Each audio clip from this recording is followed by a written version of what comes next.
Primetime local news, serving the Lakeland and Midwest regions. Let's try it one more time, an hour of primetime local news with Josh and Abby as we enjoy this manic Monday and enjoy some stories of your favorite crazy workplace tales, which is, of course, our question of the day that we'll get to later. Though an outside chance of hail has us a little perturbed about heading outdoors later. Yeah, that's always a concern just because the weather, but we should be used to it by now considering we've had 2 long months of it. Yeah, especially last week. We had some really strong gusts then. Keeping an eye on that, of course, with your Environment Canada alerts. For now, we're going out to Eric Bay. He was on location earlier. Thanks, guys. Well, today we are talking about the Battle River Ranch Camp and their arm wrestling event that they are putting on here this Saturday. And now the money from that event will be going towards the camp and all the work that they do. And we are going to be talking here over the next few hours about that work that they do and all the cool stuff you can check out at the event, as it's not just about the arm wrestling. They have a ton of different stuff planned as well. So we're going to get into all that here coming up. But before that, we're going to head back into the studio, and Abby is going to take a look at your local news. They say 2 is better than 1, and that carries on to the doubleheader alumni game that's about to take place here in our border city. The Edmonton Oilers and Calgary Flames just announced that they will be playing not 1 but 2 games come September. Our Jasmine King has more on this new addition. We'll be adding an additional game to that day. So on 12 p.m., the Oilers and Flames have agreed to play a second game at the Civic Center. In early July, Boundary Ford and the Lloydminster Region Health Foundation announced they will be hosting an alumni game between the Oilers and the Flames. With tickets only being $25, it sold out in a few hours, and they came up with an idea to host a second game earlier in the day. It's probably about 5 o'clock. Right around when we sold out, we got off the phone with a member of the Edmonton Oilers organization. You know, they kind of joked around and said, oh, that'd be hilarious if we can do a second game. And then, again, you know, put my foot in the door and was like, listen, what do we got to do to make that happen that day? And then obviously kind of work through some logistics, talk to the Calgary Flames and make sure they were okay with it. And just super excited that they were willing to step up to the plate and do it. The 2 games will be raising money for the Lloydminster Region Health Foundation and more specifically Project Sunrise. As the event is going toward a good cause in mental health awareness, more organizations have been willing to step up to the plate. It always seems like when it's the right cause, everybody gets on board so quickly, and it goes super smoothly, and that's what we've seen here with this one.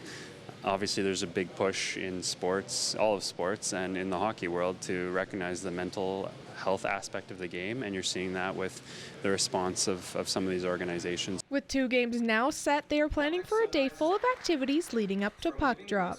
We're hoping to have some festivities start a little bit earlier in the day, earlier in the morning. We have the city's permission essentially to set up outside and do some fun stuff outside, and we're hoping to maybe unofficially we'll do some autograph signings or something before for the public leading into the first game at noon. They will also be selling merchandise leading up to the games, and those proceeds will be going towards Project Sunrise. Jasmine King, Primetime Local News.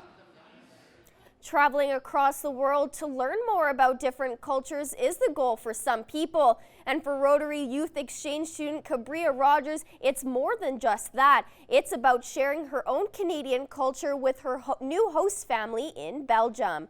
At the Rotary meeting, Rogers, a high school student from Lashburn, Saskatchewan, presented a slideshow on her experiences as she's traveled throughout Canada. She will be presenting the same slideshow when she arrives. She's eager to gain a new experience. It's a cultural experience, so I'm trying to see how to live in a different culture, or like a different country, I guess. So yeah, just experience life there for a year.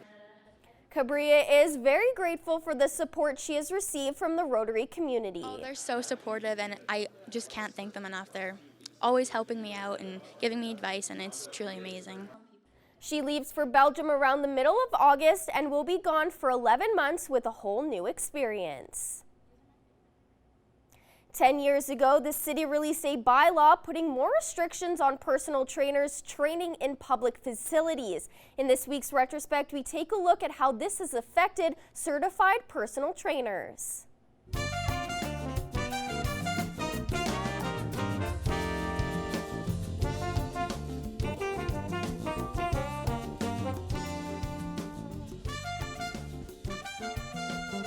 The private training services and city recreation facilities policy was put in place to better define the role of a personal trainer and the rules each will adhere to. There have been other municipalities that have had issues with trainers going in and using city facilities to generate revenues.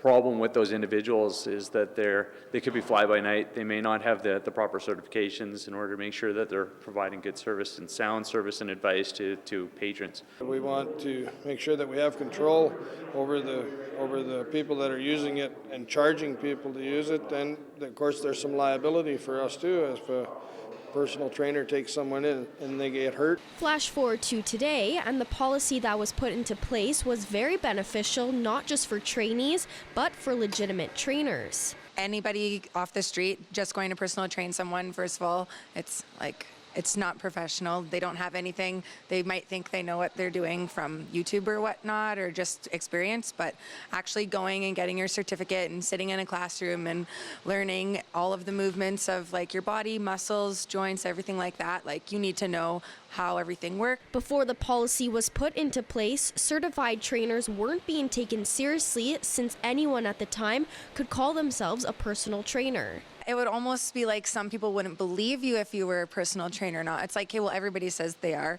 So you would have to prove that you were, and then they just make you look bad because not everybody, like I said, knows what they're doing, and it just makes it tough for everybody else that's actually certified in the industry because it makes them look bad. For gym owner Renee Weinkoff, making sure that all of his trainers are certified is a priority. Seeing as I've owned my own gym the whole time, nobody that's ever came into my gym hasn't been certified, and nobody that's ever came into my gym has ever been training when they shouldn't have been. To see the full policy, go to the City of Lloydminster's website. And that's it for this week's Retrospect. Retrospect is brought to you by Webb's Machinery. Webb's Machinery, your New Holland dealer in Vermilion, Bakerville, and Lamont. Now we're going to Eric Bay, who is on location today. Once again, we are back here and we are talking about the Battle River Ranch Camp, and Harold Steffen joins me now. You guys are holding an arm wrestling event here this weekend, so can you tell us a little bit about that event? Yeah, we sure are, Eric, and thanks for having us on to be able to share a little bit about it. You know, this kind of was thrown at me about 3 weeks ago. I met a guy and we got talking. Diane and I were having lunch with him and his wife, Wanda, and got talking to Doug a little bit, and he's a big guy, and I guess he's an arm wrestler, and we talked about that a little bit because I did a little of that when I was a kid, and he says, yeah, he was in the show Over the Top with Sylvester Stallone, and we got talking a bit more. You know, he says, I'll come out for your biker event there on the 3rd of August, and I'll do an arm wrestling competition if people are interested. So we threw it out a little bit, and I'm not kidding you, it has just snowballed on us. We got people phoning from everywhere, interested, getting involved, and it's going to be a lot of fun, and we're going to raise some funds to help young men to, you know, find their purpose. No, that's awesome for sure. Now you talk about raising those funds. So yeah, how can people get out, help donate, and what other stuff? You did mention the bike rally as well. What other stuff do you have going on around that arm wrestling? What we've got around too, we're going to have a food booth trailer there, plus we're going to have pulled pork, big barbecue in the evening with great food. Kenny Mack is going to be doing entertainment that evening off the stage, and it's just an all-around great evening. It's going to be to help to raise the funds we need to help keep the ranch operating and running. All right, thank you so much for this. We're going to have some more back from here once again with Harold as we talk about their arm wrestling event here going on this weekend. But before we get to that, we are going to head back into the studio. No wrestling with the conditions today, though the sun has certainly started to disappear over the last hour. That is a little bit concerning as there's still a severe thunderstorm watch in effect for the region. 21 degrees, plenty of cloud cover in the border city, and it's around seasonal average, so not as nice as your record back in 2007, but it is around what you typically get in July in Lloydminster. Wind out of the south-southeast that could pick up over the next hour or so, and you can see it's because, again, of this thunderstorm watch. Chance of hail as much as 4 centimeters of hail, which certainly won't be pleasant. There's also a chance of 50-plus kilometer gusts of wind when that storm, if it does take place, will take place. So keep in mind that going forward. Your alerts can always be found on Environment Canada and other sites as well. Your current temperature is 23 in Edmonton and in Edson. Jasper at 24 degrees, and it's 22 degrees in both Athabasca and down south in Red Deer, 22 as well in North Battleford. Saskatoon still holding out at 24 degrees,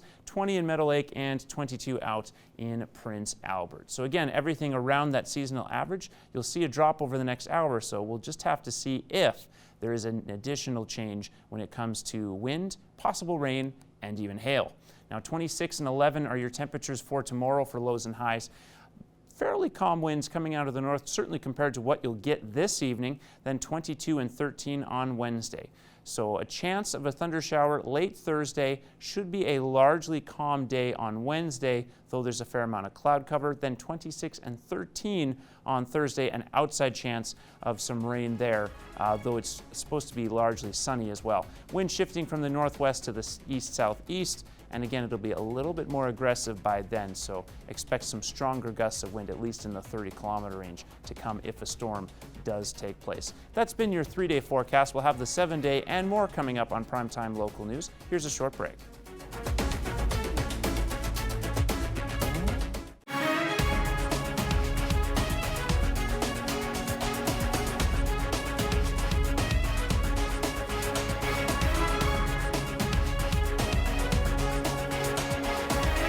Primetime Local News, serving the Lakeland and Midwest regions.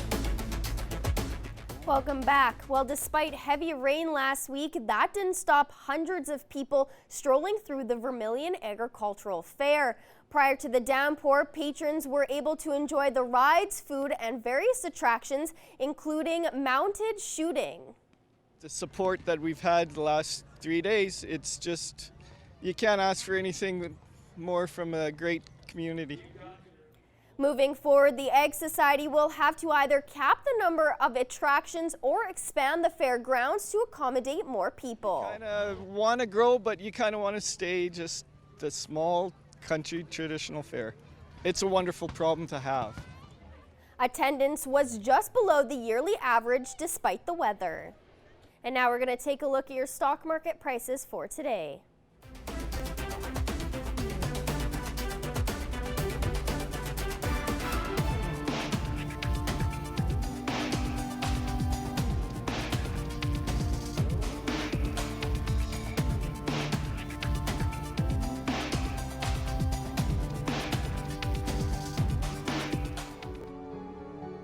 We restore more than just property.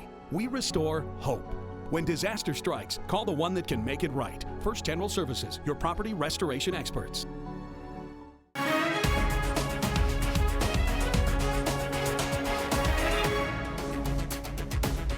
Welcome back. Well, cattle farmers in Manitoba say they may be forced to cut down their herds because there's not enough for animals to eat. Carson Callum of the Manitoba Beef Producers says many farmers are dealing with the hay and forage shortage this year. Callum says producers might not sell off their entire herds, but downsizing could certainly happen. Manitoba Agriculture's latest crop report says hay and forage yields are significantly below average and at 40 to 60% of normal. The provincial government says livestock producers are being allowed to temporarily use Crown land for cutting hay and to graze animals. And now we're going to take a look at your egg prices.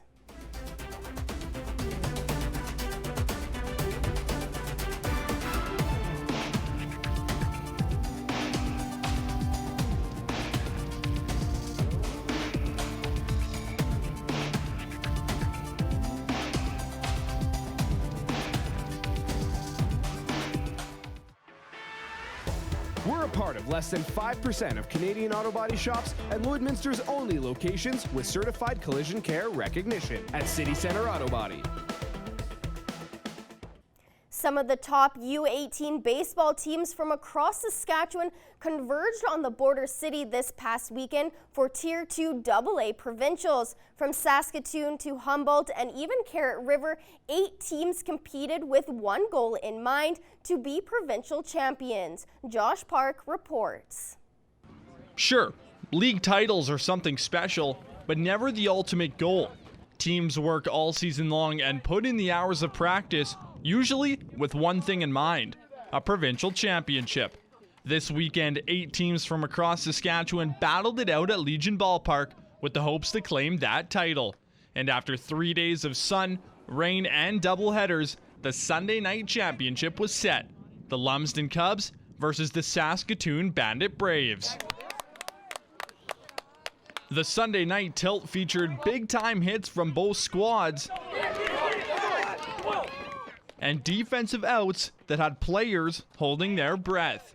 But it was the pitching from one team that made the ultimate difference. Conlon Nielsen essentially maxed out his eligible pitch count, going over 5 innings pitched, allowing just 1 earned run to his stat line. A star-studded performance that helped crown his team provincial champions.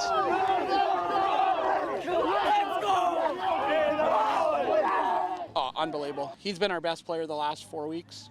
He's been, bar none, one of the best pitchers in the league. He's been unbelievable. I was very nervous throughout the whole game, just because, it's a provincial final, but I just kept my cool. When I got down on a batter, I just took my time, take some deep breaths, and just got back at her, and I just tried to stay as calm as I could. Nielsen did it all for the Cubs, and even got on the bats for the Lumsden team. But at the end of the day, for Nielsen, it's all about staying loose. Hey, let's go, boys, eh? Hey, watch this. Let's hit the crap out of them. Because that's when he does his best work. I always thought that if I just have fun and, get excited, then it will bring everybody else on the team up. And I'm not one that gets mad when we make mistakes, because as soon as you get mad, that's when you're going to start making more mistakes. As a team unit, the path to becoming provincial champions for the Cubs wasn't too smooth. In fact, coming into the weekend, the club was far from peaking at the right time. Our league playoffs are last weekend. We went in, we never won a game. Our kids are frustrated, upset. We said we'd leave it alone. We went to practice Tuesday, Wednesday, practiced hard, and the boys came out and left it all on the field. It was pretty surreal after a kind of rocky playoff run. We really stepped up as a team and got together as a group and just really helped each other out when we really needed it. Season-long efforts all made worth it for the Lumsden Cubs. 7 strong innings of baseball with memories to last a lifetime. To win a provincial championship is huge. It's something you'll have the rest of your life. And some kids never get that chance, which is sad, but yeah, these guys will have this the rest of their life. At least it wasn't water. Yeah, I wasn't sure what was coming there. They seem like a pretty good group of kids, aren't they? Oh, they're awesome. These guys came together, the young players, and I couldn't ask for a better group of kids. In the words of Coach, the big win will make the 5-hour drive back to Lumsden seem a little shorter. Josh Park, Primetime Local Sports. The third last stop before the 2019 CPCA Finals was this past weekend out at Poundmaker First Nation, and what was set to be a 4-day event turned into just one due to less than ideal weather. Friday night was the lone evening of Chuck's for this tour stop, as Thursday, Saturday, and Sunday were all canceled. Because of this, it only took BJ Carey 1 run, clocking in at 1 minute 16.79 seconds to take home the weekend win. Although he didn't cross the finish line first in his heat, a 10-second penalty to Barry Hodgson handed Carey the win. Carey now sits 7th in the standings with 520 points, with Todd Baptiste still leading the way in first with 634. And now we're going to Eric Bay, who is on location today. Once again, we are back here and we're talking about the Battle River Ranch Camp and their arm wrestling that they are having here going on this weekend. And I'm joined now by Harold Steffen. And now we talked a little bit about, you guys are having a great response so far, but you are looking for some more volunteers to help it go on. So can you talk about what you're looking for there? Yeah, we are looking for some volunteers to help with organizing and setup out there and so on. It's going to be a one-day event. We're hoping people can get out there early Saturday morning, and people want to volunteer. Give me a call, Harold, at 780-205-4743. Because there's lots of little details, and I need some great people to help. We need prizes. I'm still looking for a few more prizes for the events and for the arm wrestling. We got a girls, a women's, and a men's category. The women's is no weight. It's just one group. But in the men's, we're going to go 160 pounds to 200, and then from 200 to 220, and then above 220 weight age. And so, yeah, it's just turning out really, really well. No, that's awesome to hear for sure. And now you were telling us, too, that you kind of got this idea for the arm wrestling from Doug Doug Rue, and he will actually be coming out. So can you talk about how he's coming out and who he's bringing with him? Yeah, Doug Rue, got to know him. He's just an incredible guy. He's a pretty good sized guy, and he's talking about he's going to come out. He's going to spearhead the whole arm wrestling part of it. He's going to share a little bit of his story and working on stage and being near Sylvester Stallone in the movie. He was in that actual championship that Sylvester was in on Over the Top. It's just exciting. He's just a great guy to talk to, and he's got a wonderful story to listen to, and he's bringing other national champions with him from Calgary, Edmonton, and so on too. No, that's awesome for sure. And now also talking, they will also be training some people beforehand before the arm wrestling actually gets going. So can you talk about that as well? Yeah, exactly, Eric. In the morning at about 10 o'clock, we're going to start doing some training. Anybody who wants to learn a little bit more of how to pull that wrist or that arm over the top, they're going to be teaching you how to do it safely and have as much fun as we can. It's going to be a lot of fun, and it's going to just be a great day. All right, thank you so much for doing this once again. We are going to have some more from back here as we talk about the Battle River Ranch Camp and what they have going on this weekend. But before that, we are going to head back into the studio. An update on that watch and warning, which is still in effect here in the border city. Chance of a severe thunderstorm again with hail. At this point, we don't have any precipitation hitting the ground, but the clouds are looking more and more ominous, and we have had some stronger gusts of winds picking up. So again, keep glued to those alerts from Environment Canada. Next 24 hours, there's your heat check, going down to 11 degrees overnight. Around 5 a.m. is where that peak low should happen, and then right back up into the mid-teens, just a couple of hours later, before getting back into the 20s by noon. So a very warm afternoon expected. Later on in the evening is where we have a chance of another potential thunderstorm coming into effect. And you can see here again, cloud cover over the course of Tuesday. It's this area and developing here that will come across and make those clouds a little bit more furrowing from a low pressure system.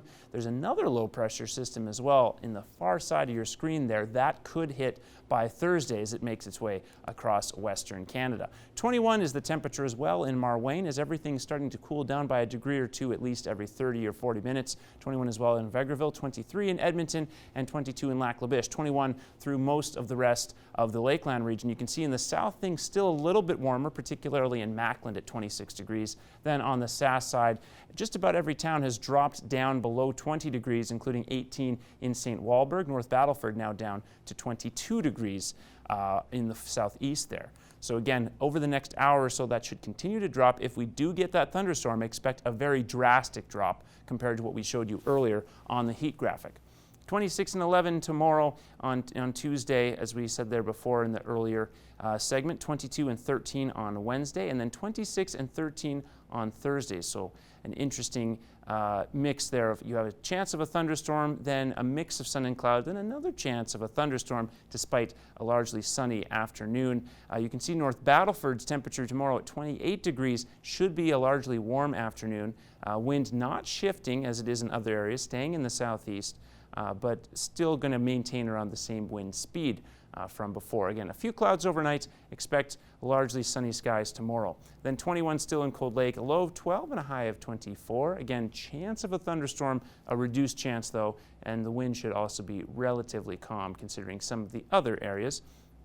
In Lloydminster, 21 degrees, low of 11, high of 26 as we shift winds from the southeast to the north. Which should then be calm for a day or two before it picks up again out of the southeast on Thursday. As said before, 26 the high there, then 27 on Friday, 20 on Saturday and Sunday, and then a high of 19 on Monday, which unfortunately will be the low point of your 7 days, taking us back to below average temperatures for this time of the year. And now we're going to Eric Bay, who is on location today. Once again, we are back here, and we've been talking about the arm wrestling event that the Battle River Ranch Camp has going on this weekend, but now we're going to talk a little bit more on the camp itself, and Harold Stephen joins me once again. So can you tell us a little bit about what you guys actually do there at the camp?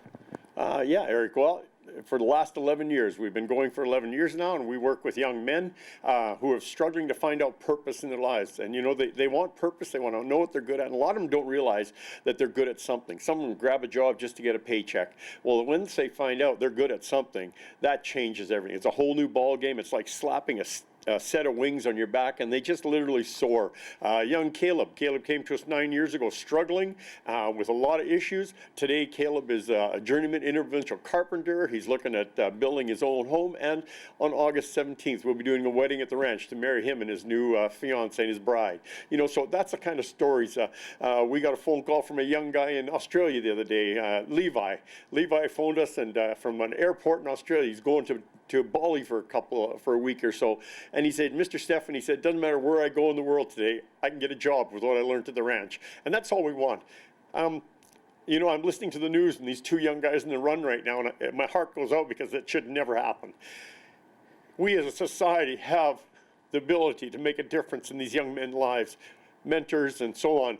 And so that's the kind of thing we need. The ranch needs mentors and people to make a difference in these lives. And it works. It works fantastic. It's a phenomenal success rate out there. No, definitely, for sure. Thank you for sharing that with us. And now, again, we also talked about this event you are holding here, the donations. They do go towards that camp. So can you talk about the importance of that money raised? Yeah, it takes a bit of money to run the ranch, I'll tell you. We have a lot of overhead, and but you know what, God willing, over the last 11 years, we've never had to borrow money. We're debt-free, and these guys come, and we're able to do what we have to do, and we need all we can get. Right now, we work day to day, and some months it gets very fine and close, and we do need the community's support, and this will be a fundraiser that I hope we can raise enough to get us through the fall. All right, thank you so much once again for doing this and sharing. We're going to have some more back from here once again, but before that, we are going to head back into the studio.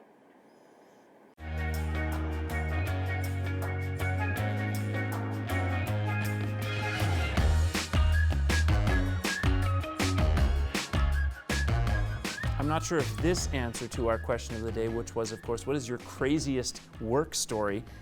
It might not be as good as one that had the last hour, but it should still be a solid entry. So Joe O'Brien says a friend of his, a woman, had accidentally flushed her 2-carat engagement ring down the toilet while her septic tank was in the process of being emptied. So the monumental search, 500 gallons of sewage to find the ring, a 2-hour task, was successful, but the smell lingered on her fiancé for the entire weekend, no matter how often he showered. Oh man, that's crazy. That is. First off, she must have had a heart attack when she lost the ring, because that's just, you know, it's valuable. It means something. So that must have been horrible for her. And then having to dig through all of that is, you know, not fun. The quote, "they were in deep something," applies both literally and figuratively to that story. So I'm sure they're glad that they won't have to do that again. I'm sure she doesn't take it off anywhere near a drain. Or takes it off and puts it far away from wherever sink she's at, or, you know, anything. She probably puts it in her pocket so that it's far away from any sinkhole. Or the even greater safety care you could take is put it on a chain like a Lord of the Rings ring, and just, you're wearing it, but that's a little more secure. Yeah, exactly. I also feel very secure about our next segment, as always, which is Pet of the Day. Some strong entries this week. Not that they're never not strong, but some strong entries today, starting with very appropriately named Barkley. Very, very adorable. Probably begging for a treat, but still cute. And next up we have Sophia, who can't tell if Sophia's intense or terrified here. But gorgeous eyes nonetheless. It really matches the black and the white. Just beautiful. Cute on a cat, not eyes you want to see on a human. Now Spot up climbing, I don't know if that's a window or if that's a wood pane, but Spot's having a good time. Yeah, probably saw a bird or a squirrel maybe and just trying to get at it, but realized that it can't get out, but very cute. And next up here, Waldo is not answering the question, where's Waldo? Waldo's looking for, where's everyone else? Yeah, just staring off into the horizons. Gorgeous picture, very cute cat. And to end things off, we're going to keep it cat-centric with Jasper, Pearl, and Marshall. Just adorable. They are 3 very precious kittens. And remember, folks, we need the name and the picture of the pet to win a free gift card. We want to see your pets. Send photos of your pet and their name to our Facebook, Twitter, or Instagram to have them featured on Pet of the Day. Your name will be entered into a weekly draw for a gift certificate from the Pet Pad.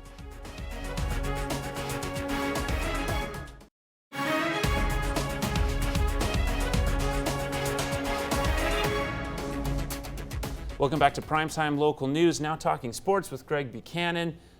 Not as busy a weekend as people would have hoped because of rainfall, unfortunately, which we'll get into right away. But still some exciting news, including a local baseball championship. The 18U Lloydminster Twins hosting AA Tier 2 provincials.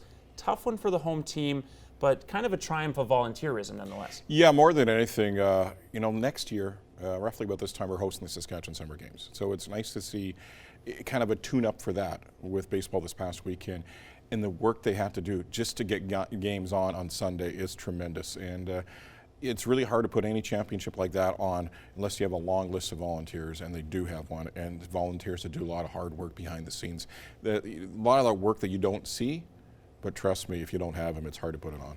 And a number of baseball officials, in fact, making the comment that it was a minor miracle they were able to get the field ready for play on Sunday, because early Sunday morning, you had puddles essentially on every major field, so you can't play a game when you're in a lake. You have wind, you have puddles, you have everything.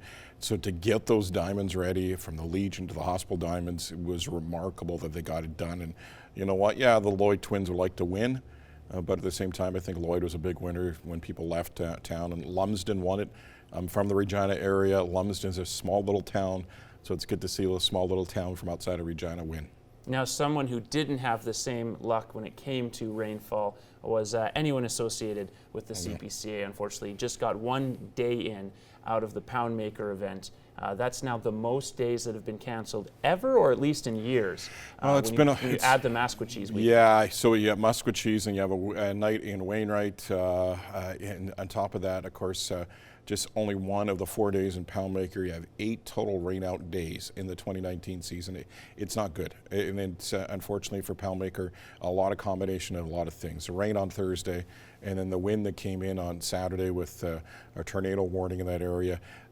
There's more important things in Chuckwagon racing on that Saturday night. So unfortunately, just 1 day, BJ Carey wins it, and now they go to Frog Lake, and looking at the forecast, it looks good. So let's hope it stays good, and we have 3 days in Frog Lake and then 3 in Turtleford, then you come into the Lloyd Finals. Yeah, fingers crossed that we don't lose any more days to rain out. Ultimately, there isn't really a solution for this, because Mother Nature is Mother Nature, and you can't do this sport in an indoor stadium. They have in Texas, but not to the degree that we race. A couple of horses and a small wagons, and they go around a hockey rink. But yeah, if you could do it indoors and put a dome over top of a track, that would be tremendous. But I can't see it happening in my lifetime.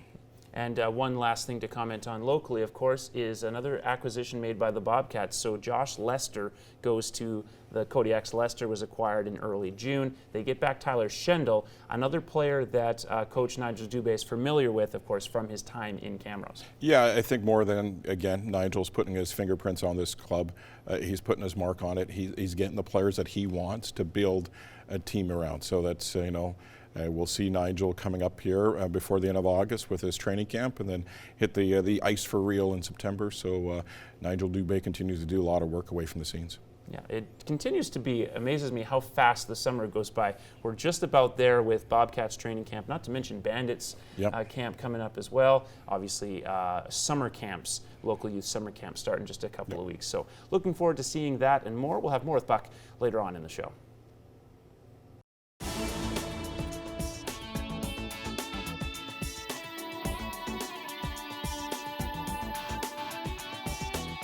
Hey, it's Scott Mitchell from Boom 103.5, and here's what's happening in the Lac La Biche and St. Paul areas. It's a busy August-long weekend.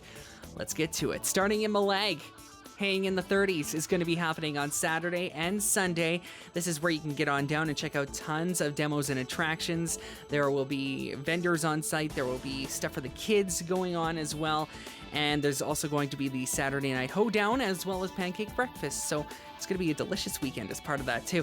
If you want to get more details, you can click on over to hanginthe30s.com, and 100% of the proceeds from this weekend are going to support those who are undergoing cancer treatment. So a fantastic cause as well.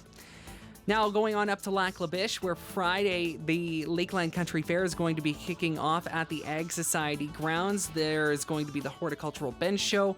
There's going to be the Art Club Show and Sale, as well as Farmers Market, Country Market, and it's just going to be a fun weekend. And you can't forget the rodeos as well too, going Friday and Saturday night at 7 o'clock. Just $10 for adults and youth. 7 and under, absolutely free to go on into those. If you want more details, it's up at boom1035.com.